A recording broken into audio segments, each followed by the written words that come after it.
And then the I'm All right. me, I use XY. Yeah, okay. I think I need to use my mouse to sync up the video with the audio here. So, what is the sound of one hand clapping? All right. Let's see. Three, two, one. Three, two, one. I slapped myself Oh no. because I needed to use my hand for What is the moving the sound of one mouse. hand slapping? Yeah. All right, here we go. Well, so hopefully that spiked enough to pick up. Otherwise, my suffering was for nothing. All right. Air. We're That's about me. to enjoy Dungeons and Dragons 24 edition. Yeah, And so, I mean, 5.5. Let's just call it what it is. Let's call it a spade. that's what it is. So, we're about to enjoy 5.5, but in anticipation of this, you and I have been ravenously consuming all the content, all the media, all the leaks, everything we can get, live streams of flipping through the books, people who've been in the same room as the books. Everything we could get our hands on, and we have consumed a lot. We've learned a lot. We've grown a lot. But you have come away with a PowerPoint style presentation about weapon juggling in 5.5, and specifically, I think this is very you've been doing some delving into like great weapon master and stuff like that, but this is specifically two weapon fighting, right? This is how two weapon fighting no longer requires you to do two weapon fighting, but instead requires you to draw and sheathe weapons Mm-hmm. like like just I what's something that an anime character Mm-hmm. in popular shonen anime, insert name here, Jay, help me. I call it juggling because I think that I always think of you just like tossing the weapons around all the time, weapon juggling. That being said, we could be dealing with a Sanji One Piece situation. It's possible. Yes, that Uh, man who I know so well and appreciate the work that he does all the time. I love Shinji. mm-hmm. Um, Shinji, a but different I would guy. actually. Oh shit! Is there a Shinji? Fuck. There actually is a Sanji? Is Shinji. there a He's Sanji? a pretty big Is there a Shinji. Sanji? Sanji was the guy, yeah. Oh no. Okay. Is there a Yeah, so you're back to the Senji? correct one. Fuck. All right, so Okay. introduce us to our Um. concepts. Let's go over first So principles. let's cover it all off. So weapon juggling, I damn near call it weapon cycling, which you'll see in a grip. But I do this is like a that broader too, topic. very Halo esque, and it kind of is a little more Yes, descriptive of yes. what you're doing, maybe. So maybe cycling And is I would better. maybe we will create the terminology that the community clings to. You were No. here. Remember, dear viewer, you were here Hmm. when we coined a phrase. So this is a broader topic. You could juggle weapons a lot more than this, but this seems to be the way the community is interested in, I think. Maybe Hmm. it's just me, but essentially you can do two weapon fighting now while holding a shield in one hand and essentially cycling out the weapons in your other hand. Hmm. Now, this wasn't the case in the 2014 version of the game. The player's handbook there, we had the two weapon fighting rule, which is when you take the attack action and attack with the light melee weapon that you're holding in one hand, you can use your bonus action to attack with a different light melee weapon that you're holding in the other hand. You don't add your ability modifier to the damage unless it's negative. There's some stuff about the ring. Super not important. But that has now become the light weapon property because the light weapon property in 2014 essentially let you know which weapons apply for two weapon fighting. So they just took two weapon fighting and applied it to the light weapon property, which makes sense, truncates things down. It's a logical and reasonable change. So now the light weapon property, the new one which we have here, is when you take the attack action on your turn and attack with a light weapon, you can make one extra attack as a bonus action later on the same turn. That's a little bit of a qualification. There was some wondering if maybe your bonus action was interrupting your attack action previously. Hmm. So they've qualified that here. The extra attack must be made with a different light weapon, and you don't add your ability modifier, etc., etc. Same thing. You'll note here that the important bit of verbiage that's missing is handedness. It's not in one hand and in the other hand. no mention of which hand is holding which weapon is ever given in this new Right. It version of the only rule. cares about a different light weapon. Yes. Now, the example that they give talks about having a short sword in one hand and a dagger in the other, Mm-hmm. but the rule itself doesn't necessitate that particular example. I don't know if this was done as maybe like a way to make the game more inclusive. Not every PC is necessarily going to have two hands. Maybe they have one hand. Maybe they have no hands. Maybe it's a Dragonborn who two weapon fights holding, a weapon in one hand and another light weapon with their tail. Maybe I don't know. But I think maybe it was meant as an inclusivity move, which I like. But obviously, the min maxers, myself included, have seen this and thought, well, that means I can just do it with one hand. I Mm-hmm. can do two weapon fighting with Mm-hmm. one hand. But you might think, well, no, that's impossible because I know the incredibly apocryphal rule under actions, under your turn rather in combat about other activity on your turn from 2014, which specify that you can also interact with one object or feature of the environment for free during either your move or your action. The example here that's important being you could draw your weapon as part of the same action you use to attack. This is often known as the one free object interaction rule in D&D 5e. Mm-hmm. That has changed as well. Under the attack action now, there's a section about equipping and unequipping weapons. You can equip or unequip one weapon when you make an attack as part of this action. Now, it can be read two ways. It could be you can Right. either equip or unequip one weapon as part of this action when you make an attack, meaning you can do it once, like you could in 2014, or you can equip or unequip one weapon on each attack of the attack action. You So for read both me, ways, this and is almost like one of those yeah, seeing eye puzzles where when you right? pointed it out to me, I couldn't not see it.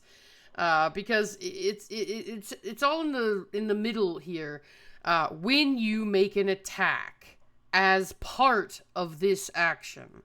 So is it when you make an attack as part of this action, or is it when you make an attack as part of this action all together?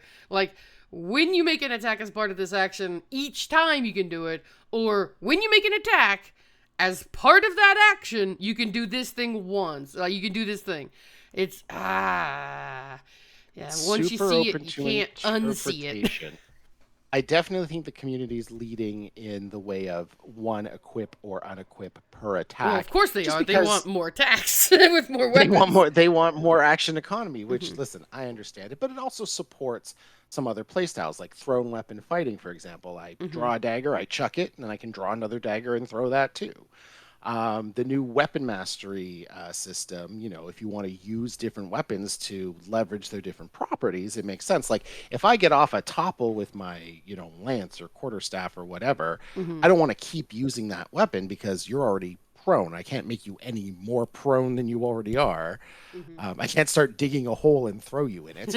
Hmm. So, so I want to switch to a different weapon so I can leverage a different property. So that reading really supports a lot of what they're trying to do in 2024 D&D. So I can see why people are leaning that way on top of the fact that yes, it gives you more action economy.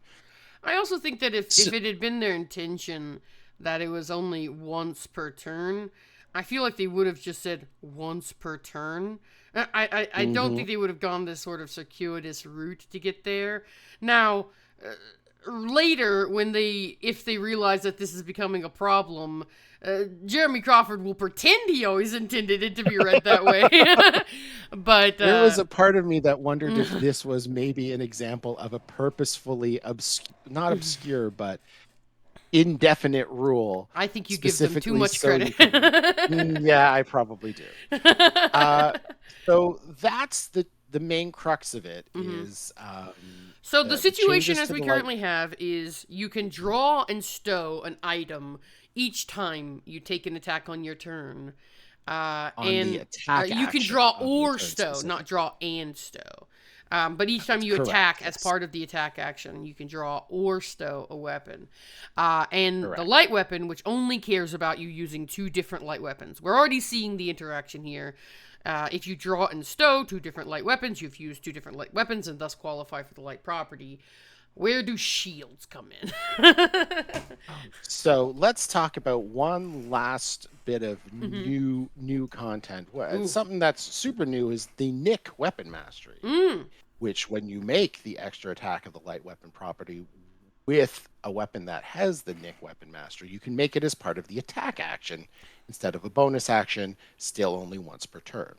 So that allows you to, rather than using your bonus action, make that, what would be an offhand attack if you were dual wielding, as part of the attack action itself, giving you another attack as part of the attack action. Right. WotC Uh, basically decided they wanted rogues to have extra attack without having extra attack. you uh, get it. And I mean, a lot of rogue weapons are the ones that have this, mhm. your short swords, And it makes daggers. sense because rogues are bonus action quite constrained. Their bonus Hmm. action is quite used up by cunning action. So they wanted to offload the dual wielding from the bonus action. And the easiest place to do that was to put that into a weapon mastery, which allows you to accomplish a similar thing to the bonus action attack without requiring your bonus action to free that up for cunning action stuff.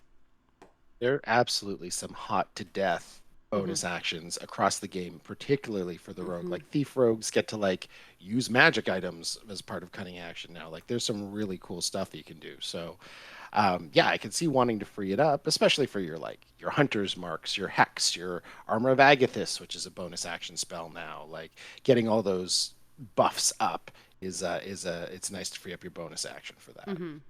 Uh, the last kind of piece of the puzzle here is the revised dual wielder feat. So, like all general feats, it's now a half feat, or at least Mm-hmm. that would be the parlance in 2014. You get an ability score increase with it of 1 instead of 2. You still have quick draw, where you can draw or stow 2 weapons that lack the two-handed property, when you would normally only be able to draw or stow 1. And normally this was like a flavor thing. It was kind of like, oh, so at least I can get both of my weapons out to attack with, in the old rules, because I only had that one for object Yeah, it interaction. wasn't Now I flavor can, at all, right? Because in the old version, you could only draw one weapon per turn. So this was basically allowing you to be a dual wielder on turn one. yeah, Yeah. like if you don't already have your weapons out, if you weren't Mm-hmm. ready for combat, you could get them out, right? Mm-hmm. And then probably the weirdest bit that wasn't in the playtest and got snuck in there at the end, enhanced dual wielding. When Mm-hmm. you take the attack action on your turn and attack with a weapon that has the light property, you can make one attack as a bonus action later on the same turn with a, it's the two weapon fighting One slash light extra weapon attack. property. Yeah. Yeah. But when I first read it, I was like, why is two weapon fighting here again? They put that under light. Why is it again under dual wielder? And Yeah, this I is know, such a weird feat because if you think about it, this feat only makes sense if you have Nick. Like, if you don't have yes. Nick, there's no reason for this to exist. It's a strange feat. And so that's why I was so confused, after watching some treatment content and whatnot. And Mm-hmm. other folks who've been going over the new PHB. I'm pretty sure we figured out that what this would allow you to do when you grab it at 4th level, which is Mm-hmm. the prerequisite level, is you could make your one attack with your action, Mm-hmm. have a nick weapon, get that out, attack with that, and then you could still take a bonus action attack with, I think, either one of those weapons, if they were both light at least, Mm-hmm. um, as your bonus action on that turn. So you're essentially getting 3 attacks at 4th level Mm-hmm. as a marshal if you're using all of this together. Right, and And again, it only that cares seems about weird. a different weapon and a melee weapon that lacks a two-handed property. Again, it's not caring about handedness. No, it's not caring about handedness. And because, like, say I attack with a short sword and a scimitar, well, those were both light weapons, so I could attack with either of them with this bonus Mm-hmm. action, I suppose. You could potentially attack Um, with a secret third weapon. Get your whip out. Let's have fun. yeah, and we'll get to that as well. So these are all the rules that have come together to create this situation where, yes, you can do two weapon fighting, but because handedness is never defined, you could be holding a shield in one hand, and because you can swap per attack the various weapons you're holding, use your one hand to pull out something, whack with it, pull out another weapon, hit with it, and so forth. Right. So Except, rogues went sorry, from no. Rogues went from a no, go. class that had one attack and then maybe a bonus action attack if you were lucky and had the action economy available for it, to a class with reliably 2 attacks and now potentially a 3rd attack too. And thanks to an errata, or close enough to it, thanks to a rules clarification from Jeremy Crawford, we also know that this benefits from the dual wielder weapon, the 2-weapon fighting style as well. So Yes, this both of is, these attacks. yeah, this is a proper second dual wielding attack that you. But if you only have, like, if you don't have Nick, if you don't have Nick, it's not 2 extra attacks as a bonus action.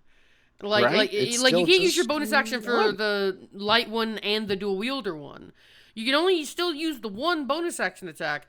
So this only matters if you have Nick. It's very strange, but anyway. But we basically here where we are. We have 3 attacks now, potentially We if have you have the bonus action available. So let's take a look at how this would play out for, say, a level 1 martial character. What does your round around look like? If you're trying to do this weapon juggling thing, I have a shield in one hand and I'm drawing and stowing weapons per attack with my other hand. So round 1, my attack action, got my short sword out already. I'm ready for combat. I attack with it and I sheath the thing. I stow it. Then I'm going to draw my scimitar and make my nick attack. Great. I've used, 2 different weapons like I would if I were dual wielding, and my bonus action is still free to do things like, quicken spell. I don't know, a bonus action of some sort. Round 2, well, I still have my scimitar in my one hand. I don't want to stow it because I don't have enough action economy to draw my short sword back, so I guess I attack with it. And now I can't do my nick attack because I can't use my short sword for it. It doesn't have the nick property. And I can't even draw my short sword because I can't attack. I need to attack in order to draw. And because I haven't drawn my short sword, I can't even do it as a bonus action because I still have the scimitar out and it has to be a different light weapon to qualify for either nick or the bonus action version.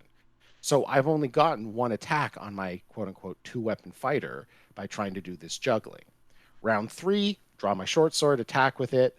Now, I can't attack with my short sword. I can't stow it because I can't attack with it. And I can't draw my scimitar because, again, there's no attack because I can't get the thing out. So I can't draw my scimitar. I also can't do the bonus action version of it. I've still only gotten 1 attack on 3rd round. Until we get to 4th round, I can attack with my short sword again, and it's like round 1 all over. So by getting this +2 AC, I can't leverage the 2 different weapons I want because I want a short sword that has a different weapon mastery Vex, which where if I hit with it, it sets up advantage on my next attack with the scimitar. So there's still some advantage to dual wielding versus doing this with a shield and doing the 2 AC. So if I have 2 scimitars instead, and I'm literally drawing a scimitar, attacking with it, pulling it away, and then pulling out a different scimitar, I can make this work. But then I'm not using all the weapon masteries granted to me. Every martial class gets at least 2+. I think fighters have 3 or 4 when they start. So I'm not really getting the most out of this feature by playing this style. I can make it work, but there are some drawbacks. Now, so in that original rule, there was no like it didn't allow you to attack with the weapon that you draw in the same turn. Oh. You can attack with a weapon you draw on the same turn. But so like, and you see in round 2, I attack with my scimitar and stow it, but I can't use my short sword because it doesn't have nick. And the other reason is for the bonus action, I can't draw my short sword. The reason being, the rules state for this equipping and unequipping, it's only your attack on the attack action. Oh my god, the nick, yeah. Because your scimitar doesn't have nick, it has Vex. Short sword has Vex instead of nick, yeah. Scimitar is nick and not Vex. Disgusting. So this is some of the complications that it gets into. It only gets weirder as you go up in level. So when you hit level 4 and you have dual wielder and you're like, great, well now I can make a bonus action attack as well with a weapon that just isn't two-handed. That brings in like D8 weapons, rapiers, longswords, warhammers, all of those. how does that work? So same idea. I still want to start with, two light weapons. This is still me holding a shield. I can now attack with my short sword, stow it, and draw my scimitar because I now have two with dual wielder quick draw. So it's not just that whole I want to make sure I can draw two weapons because I'm a dual wielder. Now I'm actually leveraging stowing and drawing with quick draw from the dual wielder feat to make this work. Mm-hmm. So attack with a short sword, sheath it, draw a scimitar. Attack with a scimitar, stow it, draw the rapier. Bonus action, attack with the rapier. Awesome. I got my three attacks with three different weapons. I'm potentially leveraging three different weapon masteries. Round two, I stow the rapier because I need to attack with my short sword. I need to attack with a light weapon, which a rapier isn't. Mm-hmm. And I attack with my short sword. Mm-hmm. Next round, I stow the short sword, draw the scimitar, attack with the scimitar. Great. Now I want to attack with my rapier on my bonus action, which I can, except I can't because I can't stow the scimitar. I can't draw the rapier. I have to attack with the scimitar I'm holding. That's Mm-hmm. legal. And then the next round goes the same way. By the time I get to my bonus action, I'm still holding the damn scimitar. I have to attack with it, and I can't use my rapier. In fact, this loop will go on for every round after. I can only use my rapier once if I'm doing this shield and one-handed weapon juggling thing. If I, however, instead do actual dual wielding with a weapon in each hand, Uh-huh.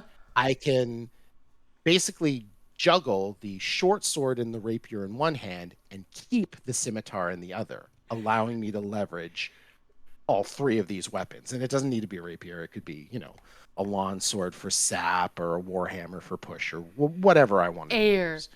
I could not love you more. It gets deep in the weeds, my friend, because I was like, the more I thought about this, the more I realized just how friggin' noodly this is. And Uh-huh. I don't think anyone's realized. The good news is Yeah. when you finally get to level 5 as a marshal, it Uh-huh. all smooths out. So basically what you're You saying is rogues are fucked. I mean, When it yeah, comes to, without that extra attack, things get a little dicey. yeah, so extra attack fixes it, gives you enough action economy to fix it, and rogues never get it. Awful. I think with the rogue, I think you're right. They're probably going to want to use their bonus action for cunning action, for Mm-hmm. steady aim, for a lot of the new goodies they're getting there. So I don't think they're ever going to necessarily want to be a 3 attack character or Yeah. a 4 attack. Not that they could That's be a true. 4 attack And character. I think honestly, Like like they're the feat, the dual wielder feat is quite a steep price for not a huge amount of payoff for the rogue. Yeah, Um, in fact, the rogue doesn't even get shields as a proficiency, so they'd have to be going and dipping somewhere else to get that, or yeah. grabbing lightly armored or something. So I think this is more so for your paladins, rangers, Mm-hmm. fighters sort of Sure. thing. As rangers, especially, I think they fit into the dual wielder archetype quite Mhm. often. Yeah, I mean, That's your Dritz de clubs Erden. are a light weapon, and Mm-hmm. yeah, good old Dircht. But clubs are a light weapon, and you can cast Shillelagh on them, and Mm-hmm. that's been buffed to like slowly increase in damage die over levels with cantrip scaling. So there's a good option for them. Yeah, there's lots of good ways Oh you can use god, a this. shillelagh club with the new 2 weapon fighting where you could potentially get 3 attacks off it in a round. Whoo. Yep. Whoo. And there, one of the other benefits that's been pointed out by Trident Monk and others is that, like, you can, for example, mix 2 weapon fighting and dueling if you're doing this shield and weapon juggling combo and Mm-hmm. get the benefits of both, Mm-hmm. which is pretty wild. I But mean, that's anyway, like what, 2 damage? I don't know if that's gonna really. across 4 attacks is an extra 8 at 5th level. It's not nothing. It's It's not really nothing. nothing. It's better than Great Weapon Master fighting, Great Weapon fighting style. Well, I mean, I don't think. I think it would be difficult to make a fighting style that's worse than Great Weapon. But yeah, by 5th level, you can see it's just the same pattern of attacks and Mm-hmm. stows and draws over and over again, and you're leveraging three Right, different with weapons. 2 stows and draws and 3 actions to figure it out, 4 actions to figure it out. you got plenty of time to get things where they need to be. Hmm. Mm.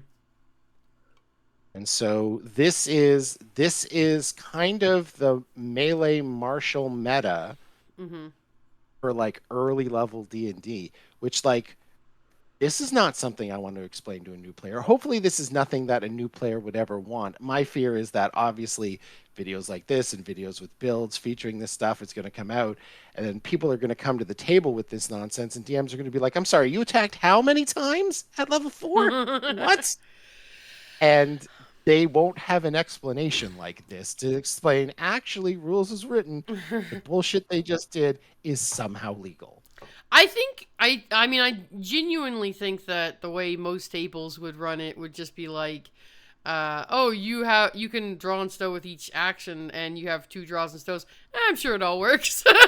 Yeah, yeah. You just draw whatever you need to draw to make each attack. Whatever, it's fine. I'm sorry, they wouldn't spend their day making a PowerPoint presentation, making I sure that all of that was legal by Raw. I No, I'm think. pretty sure they do what I did. I'm pretty sure my sickness is a global phenomenon.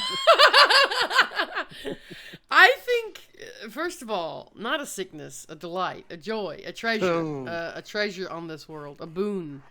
I think what we are like, I think that what you're really getting at here, right, is, and I think the reason it won't actually affect new players or people at the table is, I think when a new player wants to dual wield, they will just wield in 2 hands, right? I think Right? like They'll, I think they'll that. follow the example that was given. Yeah. Right, they'll think intuitively about it, and they'll do 2-handed dual wielding. What this represents, and what all this is actually doing, is it's system mastery, right? It's system mastery. It's taking what the system permits, and the action economy as exists, and finding interesting interactions in those to juice the goose a little bit and things like that. And I think it's interesting. I think it's really cool. And I like when the game has room for that in a way that isn't disruptive. Like, I feel like so much of 2014 D&D was just like, always take the race that gives you a feat. The race that gives you a feat. Always pick this feat because it's like the strongest feat for this class.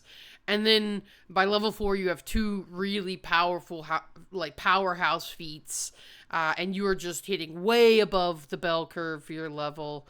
And you're going to be hitting it way above the bell curve for every level because at level 1 you have a feat, nobody else does. Level 4 you have 2 feats, everybody else is just getting their first one. Level 8 you have 3 feats, everybody's getting their second one. So you're just always ahead at that point. And then obviously finding strange interactions that allow that to go even further. And so you had the situation where the person who didn't engage in all that only had 1 feat or had no feat. Like level 1 to 4 had no feats. And so this other person was making, 2 or 3 attacks on a turn and doing all this cool stuff. And then they were like, I attack, I end my turn. And so it really created a disparity. This kind of thing, even if you do all this, I don't know that you necessarily come out that much stronger than the rest of the table. I think you come out pretty much the same. Like a rogue doesn't get fighting styles, so they're not getting modifiers to these extra attacks unless they're dipping into another class, and then they're slowing down their rogue progression and their feat progression. And so I think like ultimately the DPR is going to be pretty aligned, especially at the lower levels.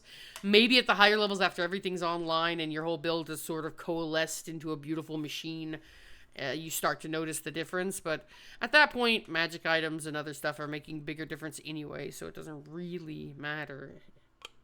And at that point, even though it's better, casters are still doing things that you wish you could. well, well, well. But it's better. It's better. It's better. I mean, it depends on what you. I think that even in 2014, I think the martial caster divide was a little overstated. That's fair. If only because I think that like people undervalue single target damage in 5e, and martials do better single target damage than casters. Like the best single target damage spells in the game really don't keep up with a level 11 fighter making 3 attacks per round with a magic weapon that's got like a plus D8 extra damage or whatever. Like, you know, Absolutely true.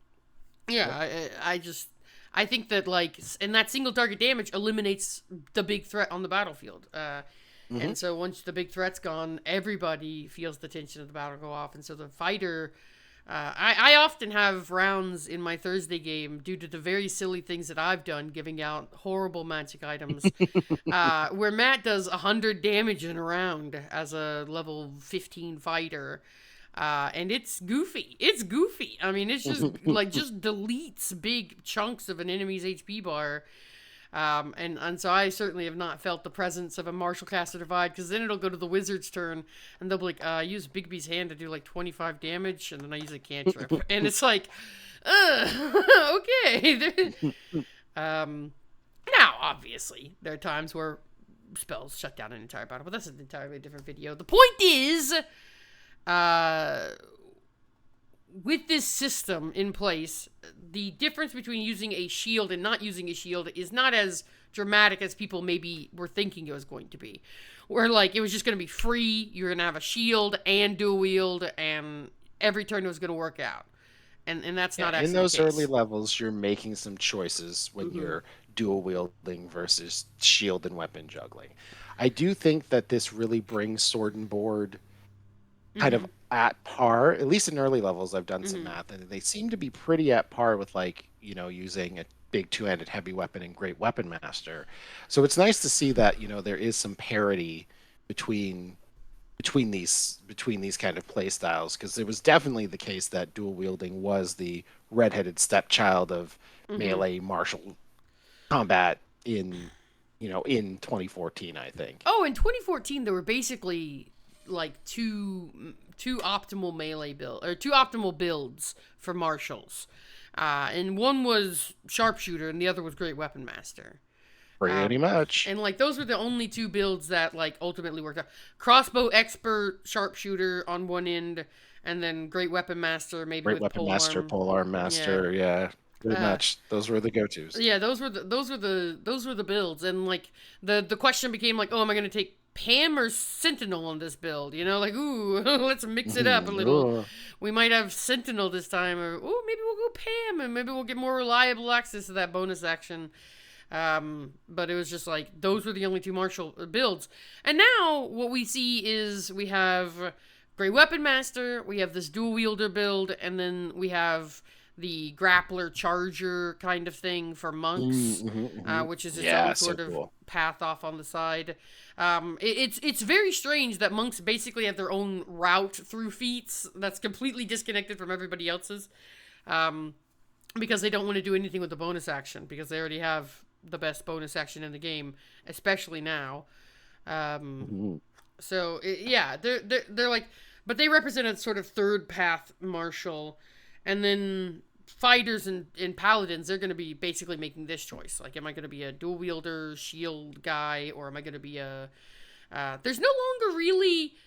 It seems to me, and I don't know everything about this edition for sure, there doesn't really seem to be a ranged optimized build anymore. I got some ideas for Rogue, which I think we've talked about before. Maybe that's another video if we ever. I don't know if we ever want to present builds. That's a whole other can of worms. Because I mean, your YouTube comments have been so friendly, and I would hate for that to end.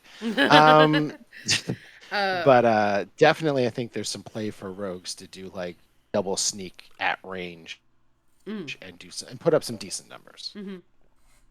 I think but like crossbow expert has been nerfed, and we've seen sharpshooter basically get made into a feat you don't want to take. Unfortunately, I don't think it even came out of this as like a oh, it's an interesting option. I think it's just like bad now. It's got a couple of decent quote unquote features, but it's like ignoring cover is still good in some situations, but I don't know. Ignoring long range on your weapons can be useful situationally. I mean, when are you 600 feet from an enemy on a battle map, really? So yeah, I think sharpshooter unfortunately has been made redundant, especially because Great Weapon Master does the old sharpshooter thing now as well. Mm. It'll be interesting to see if it'll be interesting seeing like Dex builds dip 13 into strength so that they can get great Just weapon to get it. master. I know, right? Yeah, Right? what a future. Oh, what a time to be alive playing What a Dungeons and time. Dragons, Joshua. All right. Well, that's the video. I mean, we've gone through it. Unless you have I anything think else. my album drops pretty soon, whatever people say. Check out my podcast. I Your don't know. album should drop. Listen, you got a lot of little ditties now. Listen, I'm always creating bops. You are. And then we'll be doing at least one more of these. 200% more content than I've done in the last couple months. Because I want to do one about directly comparing 2024 and 2014. And I made a little Yeah. spreadsheet because I'm a spreadsheet pervert. What a weirdo. Spells with information. I know, right?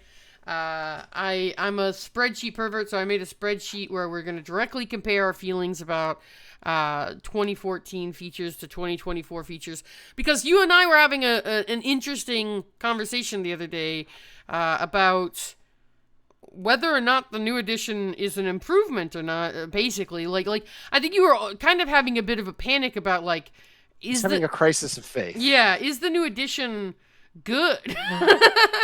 Like, is it introducing more problems than it solves? I guess is the real issue, right? And at first I was like, well, of course not. Like, look at, there's so much like stuff that obviously needed fixed. But then I was thinking like, but it has introduced some problems, and the stuff it fixed, some of the stuff it fixed, I don't know if it needed fixed. So then I was like, maybe we can use the power of data to turn opinion into facts. Oh. The Rotten Tomatoes approach. Exactly. So that's what we're going to do next. And maybe we'll do a build video, because why the fuck not? I'm not using this thing for anything else. Let's get crazy. Let's Not get crazy. completely Let's goofy. fucking go. Let's fucking goof Let's around. do this thing. Yeah. Let's tear it up and rip it right and other doodly platitudes.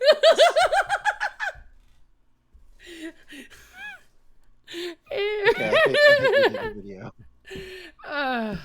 Until next time, I'll see you all later. Goodbye. Goodbye, friends.